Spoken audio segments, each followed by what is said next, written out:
ایک بزرگ فرماتے تھے اگر کسی کو تم برائی میں بھی دیکھو تو یہ سوچو ہو سکتا ہے اس کی زندگی کی آخری برائی ہو اور پھر وہ توبہ کر لے، اور میری زندگی کی ہو سکتا ہے یہ آخری نیکی ہو، مجھ سے کوئی گناہ سرزد ہو جائے۔ کتنے لوگ ہیں جو مرتبہ کمال پہ پہنچے لڑک گئے، بڑے بڑے لوگ تھے لیکن انجام ٹھیک نہیں ہوا۔ بلعم بن باورا کی مثال ہمارے سامنے موجود ہے۔ بنی اسرائیل کا مستجاب الدعوات ولی تھا، اور جب ہاتھ پھیلا کے منہ پہ ہاتھ پھیرتا تو ہاتھ بعد میں منہ پہ جاتے، قبولیت پہلے ہو جاتی۔ لیکن اسی کے بارے میں قرآن نے کہا نا، مثلہ کمثل الکلب، اس کی مثال کتے کی مثال ہے۔ زبان لٹک گئی تھی، زمین چاٹتا تھا، چونکہ اس کے ہاتھ نبی کے خلاف اٹھ گئے تھے۔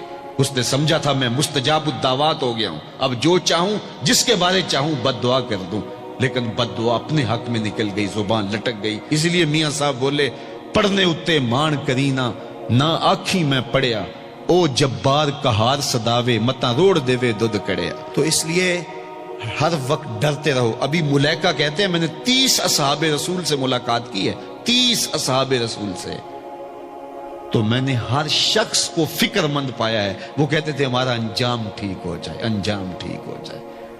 حضرت سیدنا ابو بکر صدیق رضی اللہ تعالیٰ عنہ، جن کے بارے میں میرے رسول کی زبان سے لفظ نکلے، ابو بکر فی الجنہ، ابو بکر جنتی ہے، لیکن وہ کہتے ہیں ایک چڑیا کو دیکھ کے شاخ پہ بیٹھی ہے، کہا واہ چڑیا کتنی موج ہے تجھے، ایک شاخ سے اڑتی ہے دوسری شاخ پہ بیٹھ جاتی ہے، اور قیامت کے دن تیرا حساب بھی نہیں ہوگا، پھنسے تو ہم ہیں جن کا حساب ہوگا۔ یہ وہ لوگ ہیں جن کی زندگی دیکھیے، ان الشیطان یفر من ذل عمر، عمر وہ ہے جس کے سائے سے شیطان بھی بھاگتا ہے، لیکن وہ کہتے ہیں کاش میں مٹی کا ڈھیلا ہوتا۔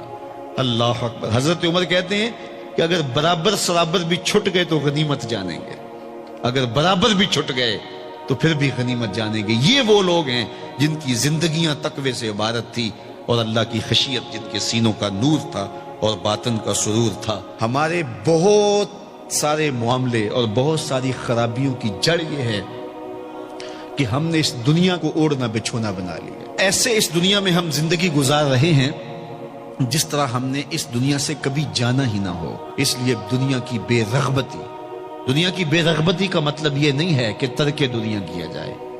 اس پر صوفیاء نے جو بات کہی وہ بہت خوبصورت کہی۔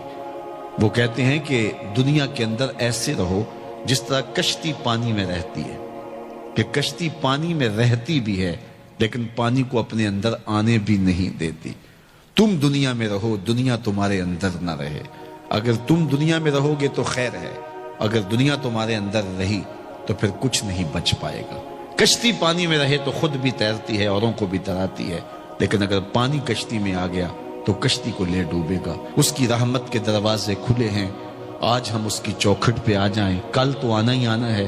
پھر جو کفن میں منہ چھپا چھپا کے آتے پھریں گے، کیا اچھا ہو کہ خود کھلے منہ سے اس کی رحمت کے دروازوں پہ آ جائیں۔ اس کی رحمتیں آواز دے رہی ہیں، یا ایھا الانسان، او بھاگنے والے انسان، او نسیان کے پتلے، او بھولے ہوئے، او بھٹکے ہوئے، راستہ چھوڑ کے جانے والے، مالک کی رحمت کی آغوش کو ترک کر دینے والے، آجا پلٹ کے، ما غرک بربک الکریم، آجا تیرا رب بڑا ہی کریم ہے۔ قبل اس سے وہ ماننے سے انکار کر دے، توبہ کا دروازہ بند ہو جائے، سورج مغرب سے طلوع ہو جائے، پھر بندہ ہاتھ کاٹے۔ کسی نے چیخ چیخ کے مجھے کہا تھا، کوئی رو رو کے ترلے منتیں کر کے مجھے کہتا تھا، میں اس کی بات کو نہ سنا، کاش کہ اس کی پکار کو سن لیا ہوتا، اس کی آواز پہ لبیک کہہ دیا ہوتا، اور میں اس کے ساتھ چل پڑتا، اور وہ مجھے انگلی تھام کر محمد عربی کی چوکھٹ پہ پہنچا دیتا، تو آج یہ رسوائیاں میرا مقدر نہ ہوتی۔ صاحبو آؤ، کتاب رحمت آواز دے رہی ہے، کتاب رحمت تمہاری انگلی تھام رہی ہے اور تمہیں حضور کی چوکھٹ تک پہنچا رہی ہے، اور آمنہ کا لال تجھے اپنے دامن میں لے کے رب سے مغفرت اور بخشش کا پروانہ لے کے دے رہا ہے۔ مجرم ہو تو منہ اشکوں سے دھوتے چلے آؤ، آؤ در تواب پہ روتے چلے آؤ، قرآن میں مذکور ہے بخشش کا طریقہ، سرکار کی دہلیز سے ہوتے چلے آؤ۔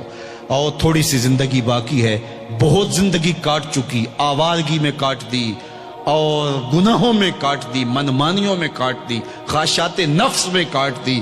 آئیے ابھی سے اپنے اندر کو تبدیل کر لیجیے، اپنے احوال کی تبدیلی کا عزم مصمم کر لیجیے۔